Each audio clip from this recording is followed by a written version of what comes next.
नमस्कार। बचपन से हम सुनते आए हैं कि रामचंद्र कहे गए सिया से, ऐसा कलयुग आएगा और हंस चुनेगा दाना धुन का, कौवा मोती खाएगा। तो आइए आज कलयुग के इस माहौल में हम ऐसे पेड़ से आपकी मुलाकात कराने जा रहे हैं जो अपने आप में एक अद्वितीय है।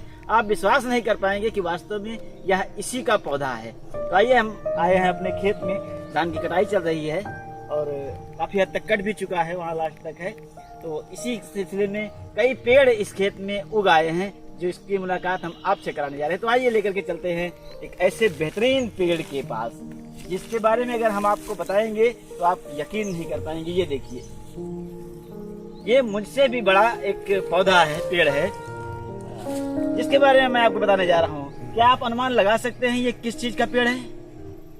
गेस कीजिए। चवन्नी दूंगा? चलिए ठीक है, नहीं गेस पा रहे हैं तो मैं आपको बता देता हूँ। ये बथुए का पेड़ है।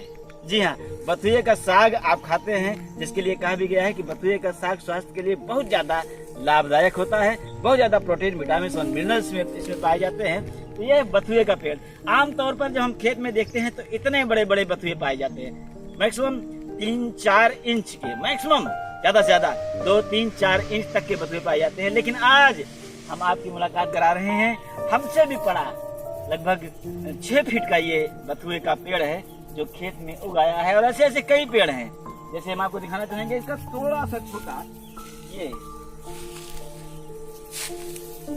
छोटा है, या यूं समझिए कि इसका बच्चा होगा, बेटा होगा, बेटी होगी, ये ऐसे है। तो ऐसे कई पेड़ हैं इसमें खेत में उगाए हैं। बथुए का पेड़ तो है ना आपके लिए एक आश्चर्यजनक चीज। आपने इतना बड़ा बथुए का पेड़ शायद ही कभी देखा हो। तो आइए इस बथुए के पेड़ के यहीं छोड़ते हैं और हम करते हैं अपने खेत के धान की कटाई। तब तक के लिए दृष्टापन।